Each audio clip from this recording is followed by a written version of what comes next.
hello, good afternoon. This is your traveling chemist again. This time we're not going to make a product. We're going to register a company for FDA Philippines. So I'll be teaching you how to register your own company under the FDA Philippines. So basically, when you want to venture into the cosmetic and toiletry industry and you want to set up a business, and if you want legalities, so the best option, the mandatory would be you need your company to be FDA registered. So, papaano po yung FDA registration? So, basically, kailangan po nyong mag-acquire ng FDA or Food and Drug Administration. This is under Philippine settings.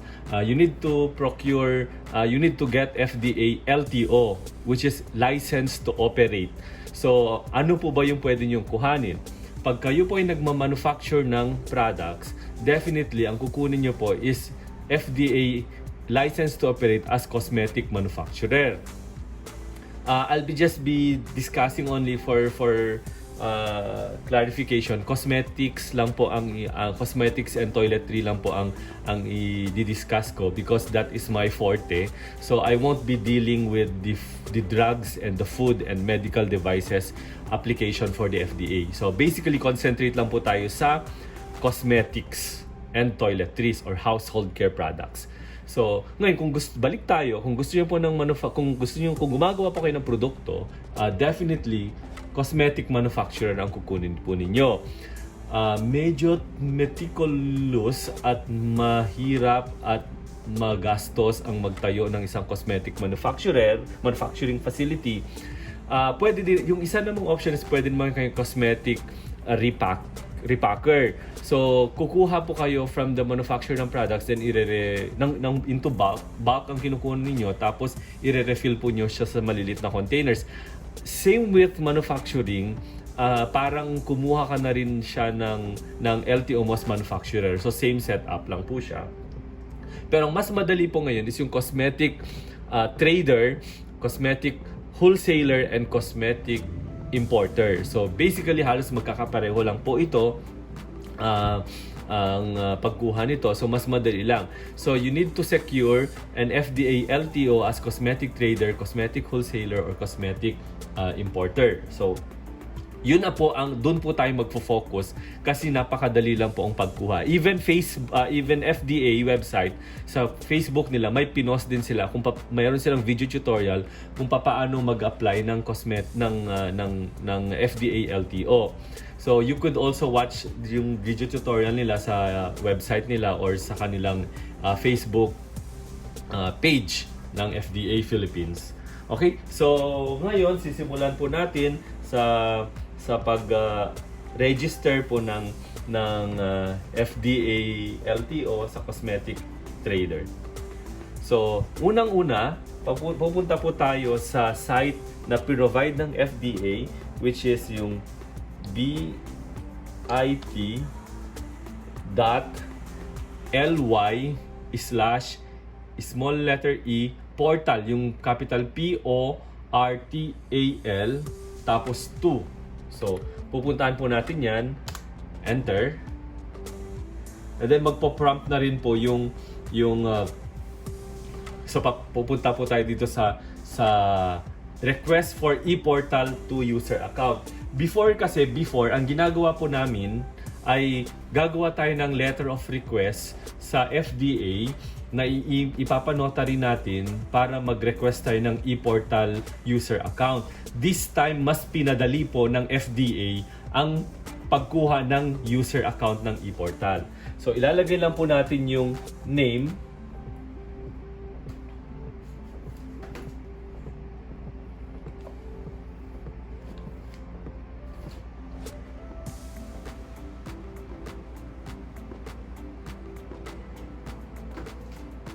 So, i-input lang, once nandito tayo sa e-portal, i-input lang natin yung details. For this, I'll be using one of our clients.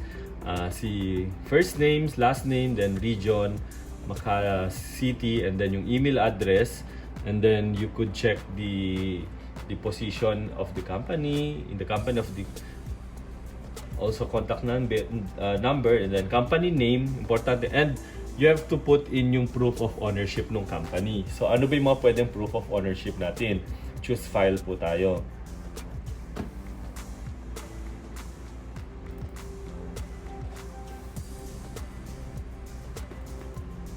So, lahat po dapat ng details na isasubmit natin dito, kailangan naka-PDF file po dapat lahat. So, make sure lahat po is naka-PDF file.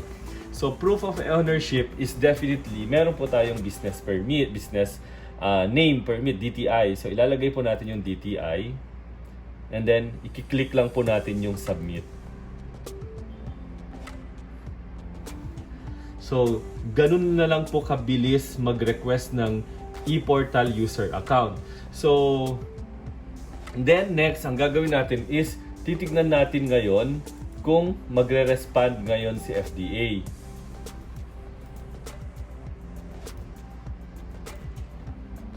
Refresh lang natin kung ano yung email, kung mag-provide ng email.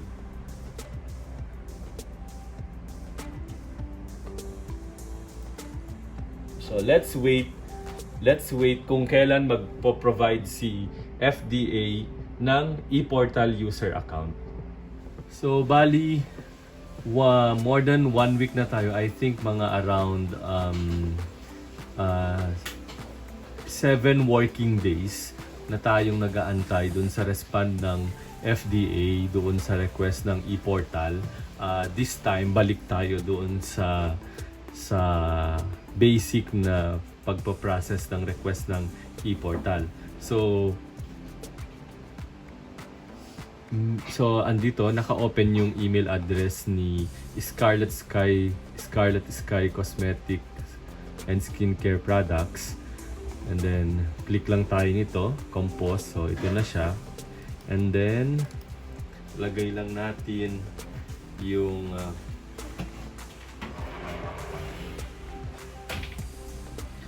lagay natin sa subject yung request for LTO. Focus natin dito.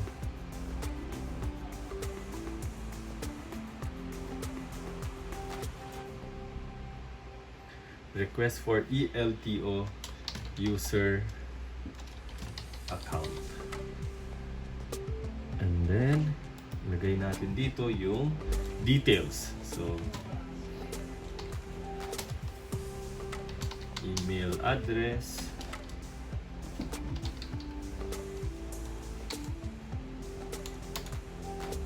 the name, position of the company, then contact number,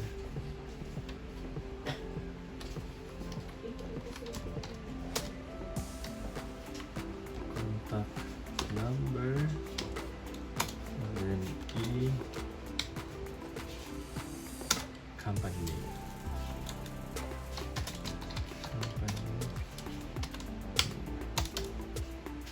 Titignan na natin yung details ni Miss Roseanne.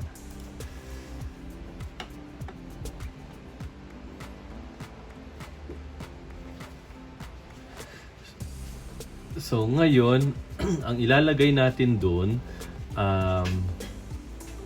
buksan ko lang. Saan na ba yun?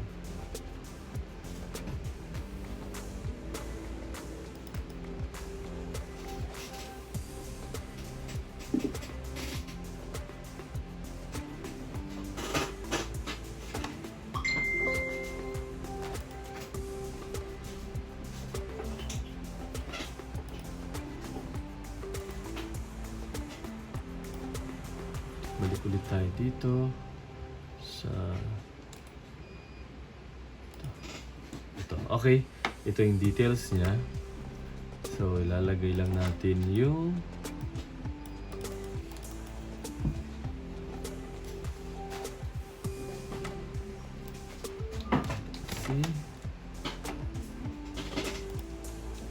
ilagay natin yung email address,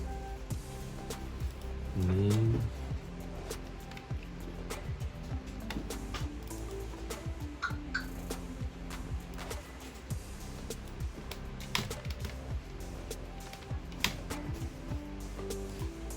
position of the company. So si Miss Roseanne yung owner.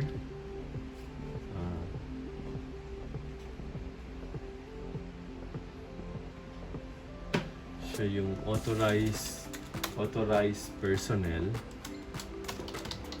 Authorized person / owner / general manager. Ito ang kanyang contact number.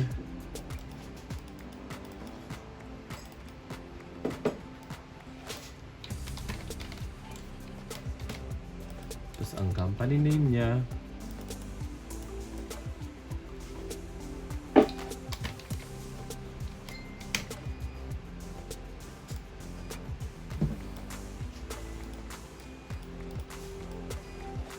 Masyadong malaki.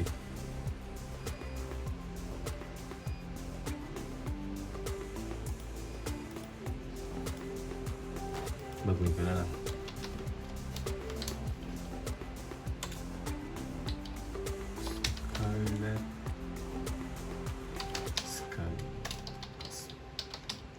Cosmetics, Scarlet Sky, Cosmetics, and Skin Care Products Trading.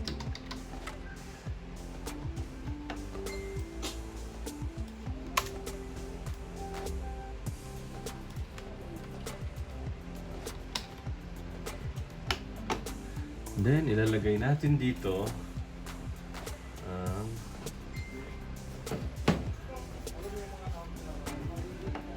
then mag-a-attach tayo ng documents. I-attach natin yung letter natin requesting letter from yung letter natin from letter natin to FDA. So i-attach lang natin.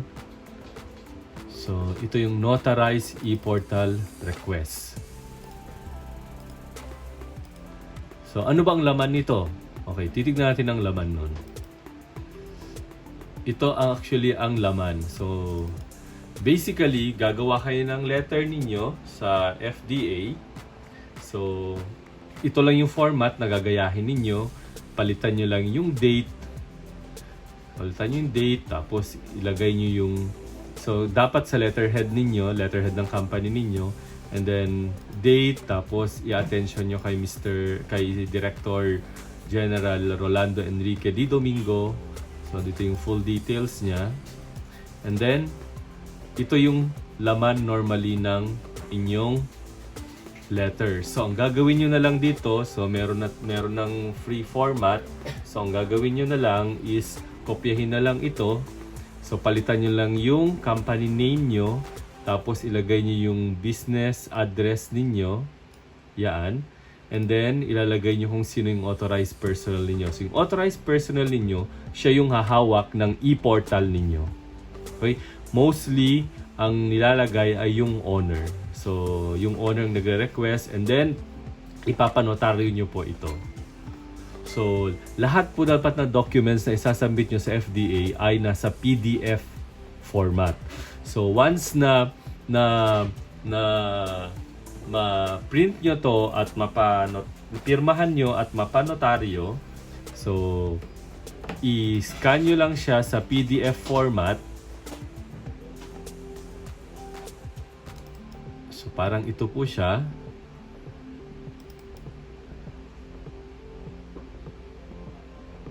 ito na po, naka-notarize na po siya. Okay? So, notarize.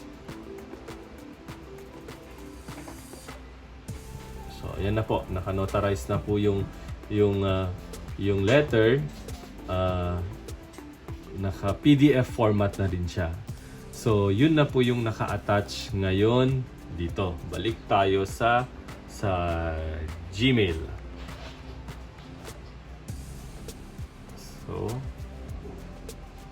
So naka-attach na po dito.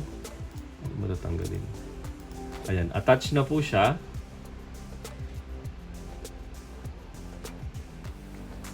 Attach. And then, na-fill upan na po natin ito, yung mga details. Then, ilalagay na lang natin yung recipient kung kanino. So, normally, ang nilalagay na recipient dyan is pair at fda.gov.ph.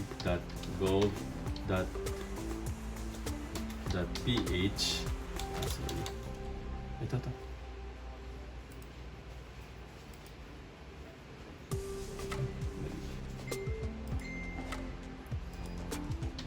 Pair at fda.gov.ph,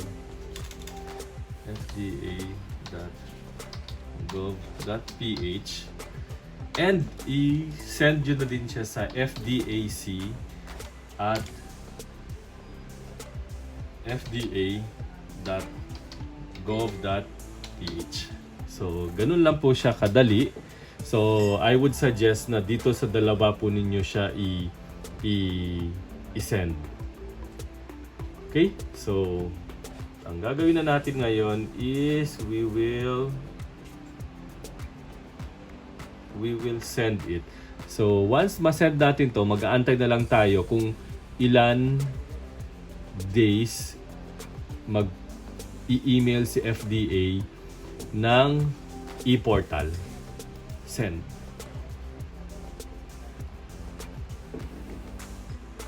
Okay, nasa sent items na po siya. So, ito po, nasa sent items na.